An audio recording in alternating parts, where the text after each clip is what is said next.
Bismillahirrahmanirrahim. Assalamualaikum warahmatullahi wabarakatuh. Waalaikumsalam warahmatullahi wabarakatuh. Alhamdulillah rabbil alamin wa bihi nasta'in wa ala umuri dunya waddin wa ala alihi wa sahbihi ajma'in. Asyhadu an la ilaha illallah wa asyhadu anna Muhammadan abduhu wa rasuluh la nabiyya ba'da. Yang kami hormati Ibu ahli bait keluarga, pertama-tama marilah kita memanjatkan puji syukur kepada Allah Subhanahu wa taala yang mana pada siang hari ini kita tetap diberinya kesehatan, kesempatan sehingga kita dapat meringankan kaki, mengayunkan tangan, yaitu untuk datang bersama-sama dalam kegiatan mingguan kita ini. Ibu-ibu Majelis Taklim Uswatun Hasanah yang dirahmati Allah Subhanahu wa taala, salawat dan salam tak lupa kita hadiahkan kepada junjungan alam Nabi besar Muhammad sallallahu alaihi wasallam. Allahumma shalli ala sayyidina Muhammad wa ala ali sayyidina Muhammad. Baiklah ibu-ibu, waktu sedikit ini mudah-mudahan dapat bermanfaat. Kami akan memberikan materi yaitu tentang akhlak buah keimanan. Akhlak itu adalah tingkah laku, perangai, perilaku, perbuatan yang baik ataupun yang buruk, itu namanya akhlak. Akhlak bagi seorang muslim merupakan buah dari keimanan yang sempurna atau ibadah yang sempurna juga. Jadi akhlak itu ada yang baik, ada yang buruk.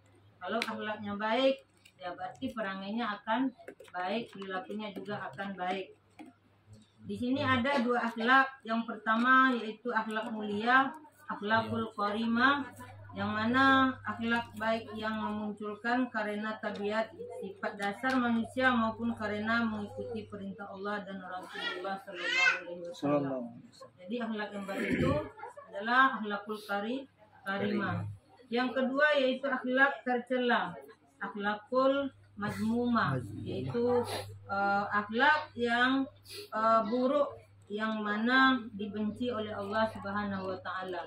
Mungkin akhlak yang baik itu akhlak yang dicintai Allah Subhanahu wa taala. Ibu-ibu yang dirahmati Allah Subhanahu wa taala, akhlak mulia merupakan tujuan dari penerapan ajaran Islam. Rasulullah diutus untuk membersihkan manusia dari perilaku yang tercela. Jadi di sini ada hadis yang menyebutkan innama bu'istu liutammima sholihal akhlaqi, yang artinya sesungguhnya aku diutus untuk menyebarkan akhlak yang baik. Itu kata hadis Bukhari. Akhlak mulia merupakan amal soleh yang paling berat timbangannya di sisi Allah pada hari kiamat. Jadi akhlak yang baik itu akhlak yang paling berat timbangannya di sisi Allah di hari akhirat. Jadi kalau kita berakhlak baik di dunia ini, maka timbangan kita akan beratlah kelak di akhirat nantinya. Ada dua jenis-jenis akhlak mulia. Yang pertama yaitu jujur. Kalau kita sudah seorang jujur, seorang muslim yang jujur, maka kita termasuklah berakhlak mulia. Yang kedua yaitu sabar. Jadi sabar itu termasuk akhlak yang mulia ibu-ibu. Kalau kita sabar dalam menghadapi musibah ataupun hal-hal yang buruk mungkin yang menimpa kita, maka kita termasuklah kepada akhlak yang mulia. Sebagaimana firman Allah Subhanahu wa taala dalam surah Al-Baqarah ayat 155 156, A'udzu billahi minasyaitonir rajim. Bismillahirrahmanirrahim.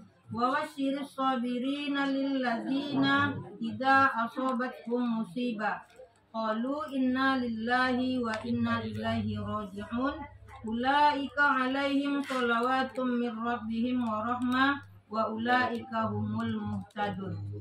Yang artinya, dan berikan berita gembira kepada orang-orang yang sabar, yaitu orang-orang yang apabila ditimpa musibah mereka mengucapkan inna lillahi wa inna ilaihi raji'un. Jadi musibah itu tidak hanya kematian ibu-ibu, mungkin ada kebakaran atau mungkin kehilangan atau mungkin tenggelam hanyut, itu termasuk musibah. Jadi kita mengucapkan apa ibu-ibu? Inna Inna lillahi wa wa inna inna ilaihi ilaihi raji'un. Dan kepadanya kita kembali. Mereka itulah orang-orang yang mendapat keberkahan yang sempurna dan rahmat dari Tuhan mereka, dan mereka itulah orang-orang yang mendapat petunjuk dari Allah Subhanahu wa taala.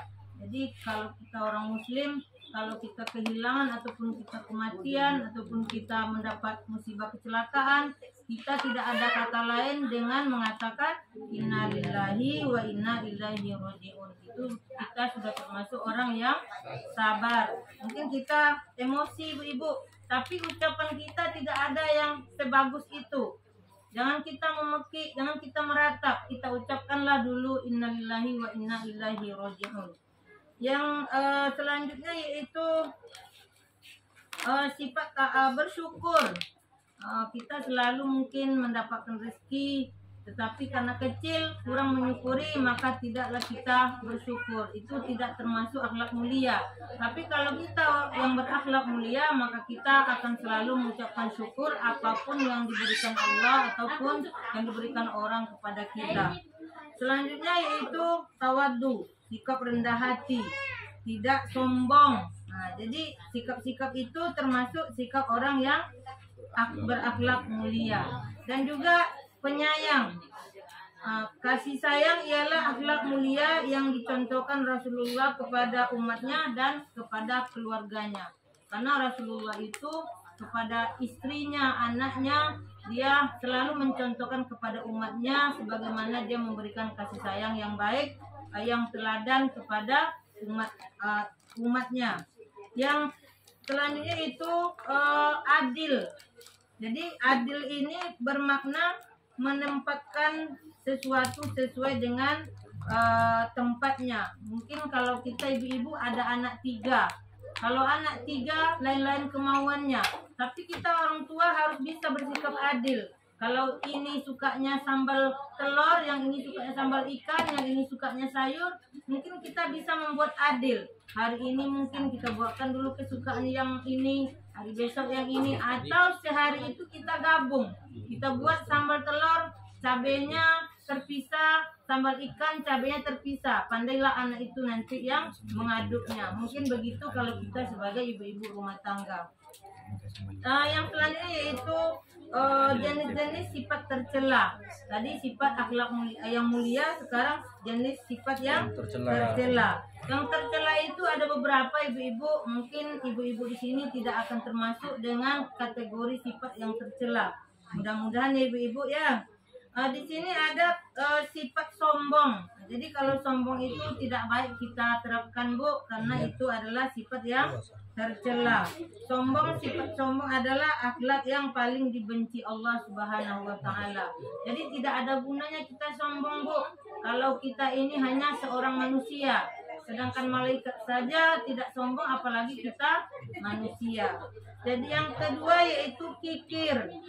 Sifat kikir juga tidak boleh hendaknya kita terapkan, karena seorang muslim sebaiknya menjauhi sifat yang kikir tersebut. Selanjutnya itu sifat tercelanya zalim.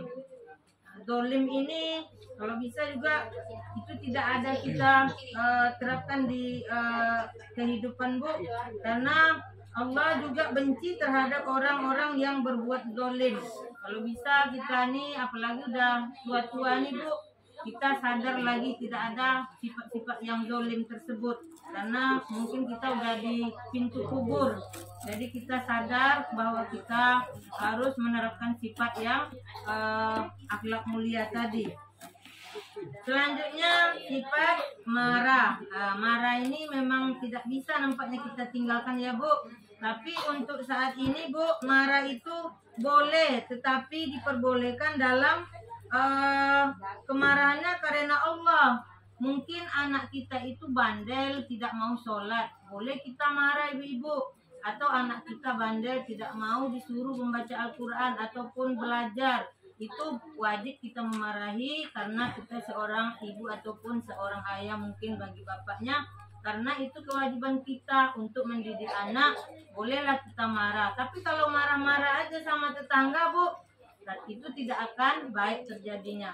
Jadi mungkin sedikit itu saja yang bisa kami sampaikan. Mudah-mudahan kita yang ada di perwiritan Uswatul Hasanah ini tetap mendapat sifatnya termasuk ke sifat yang mulia.